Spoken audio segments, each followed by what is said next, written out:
Welcome to our video module on human factors as we think about cleanroom design. First, what do I mean by human factors design? Well, we've all been in situations where we've been working at a desk and it's not the right height. We get a crick on our neck or we're hunched over, or maybe we're trying to work at just the perfect time of day and our roommate's playing their stereo or playing the guitar too loudly and we can't concentrate. Now, in your schooling, might lead to mistakes on your homework or frustration between you and your roommate. But in the workplace, it can also mean increased risk of injury or lower quality on products. In both of these cases, our productivity and possibly even our health is compromised because the environment isn't suitable for us being at our best. This is the problem that human factors addresses. You'll hear people talk about humans as machines, but we're not.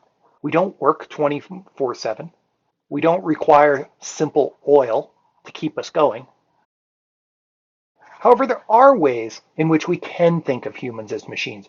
There's similarities where we perform an essential function within a manufacturing environment, and that's what we want to talk about today.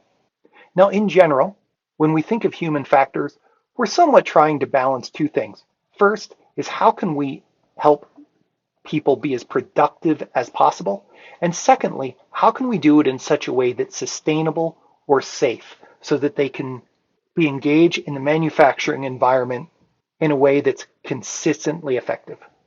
Now, for the purposes of today's presentation, we're going to look at this in basically three stages. First is what are the types of things that you need to look out for in the office? And this is, quite frankly, at this level, is just common sense. We don't want sharp objects sticking around. We don't want to clutter the workspace. We don't want it to be noisy. We want the temperature to be comfortable, and we want basically all other conditions to be conducive to productivity. However, there's additional expectations for clean rooms, and these can be categorized into two basic realms.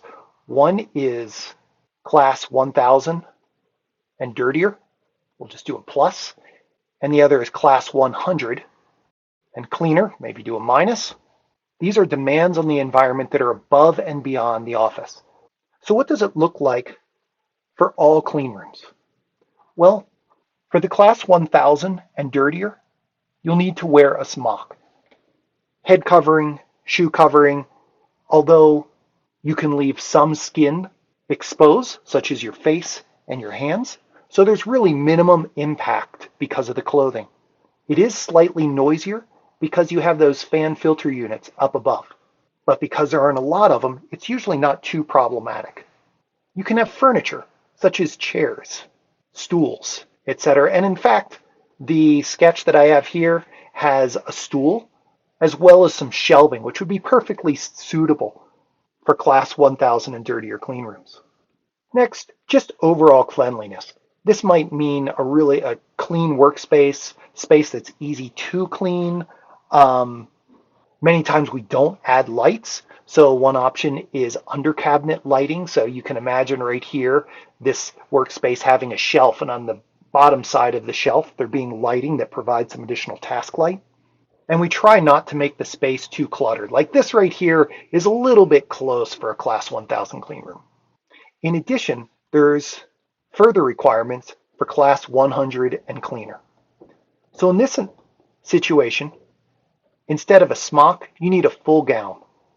All of your skin must be covered. As a matter of fact, we often call these spacesuits because not only do you need a hairnet, but your entire head needs to be covered. In some clean rooms, that gown is even airtight, so you have another breathing apparatus that helps you get oxygen. However, the second issue is because there's so many more fan filter units, it's often too noisy without some sort of noise mitigation on the HVAC side. The third item is no furniture. So up here, this might mean no bookshelf, no stool. Now, the workstation may be required in order to get things done, but you'll need to think about the design carefully. Finally, one thing we want to do is we want to minimize movement. So one of the biggest contributors to particulate count in a clean room or people moving around. So if someone is doing bench work, they want to do it in such a way that their overall movement is minimized. Finally, one aspect of the gown that I wasn't quite clear on is that when you wear those spacesuits, there's decreased visibility. So if you're doing fine tasks, you might need more light because it's harder to see. In addition, if you're doing more difficult tasks or you're standing the entire time or you're working with your hands, you're going to get hotter. And because you have no skin surface exposed and you have this additional insulation, it means the surrounding space needs to be cooler than it might otherwise need. I hope this brief look at human factors within a clean room gives you a little bit of an idea of how this environment differs from standard environments and also gives you some tools in your design to create an environment that's productive and safe for human use. Thank you for joining me, and I look forward to seeing your designs.